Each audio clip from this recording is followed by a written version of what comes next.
कर्पूर गौरम करुणावतारम संसार सारम भुजगेन्द्र हारम सदा वसंतम हृदयारविंदे भवम भवानी सहितम नमामि।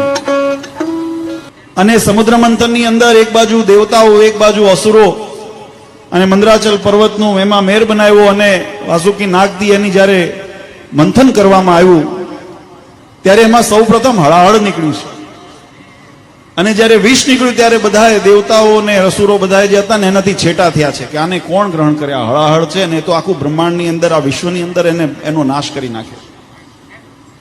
ત્યારે ભગવાન ભોળાનાથે આ કાયમ આ વાલા ભક્તો આ જીવનની અંદર એહસાન જો માનવું હોય, જો ઉપકાર માનવું હોય તો ભગવાન ભોળાનાથ કે એના કારણે આ પ્રકૃતિને આ સમાજ આ લીલો છે, નહીતર આ લીલો થવા સંભવ નહોતો। હળાહળનો પ્રભાવ એવો હતો અને ભાગીરથી ગંગા ધરા ઉપર ઉતર્યા એનો વેગ એટલો હતો અને શાસ્ત્રો એમ કીધું કે જો એને કોઈ ઝીલનાર પાત્ર ન મળે તો આ પૃથ્વીને ફાડીને પાતાળ ભેગી થઈ જાય તો પૃથ્વીના વાસીઓને એનો લાભ ન મળત। આજે આપણે ગંગાજીનું સ્નાન આચમન વગેરે જે પણ આપણે એનો મહિમા સમજીએ છીએ ને એ પણ ભગવાન ભોળાનાથને આભારી છે।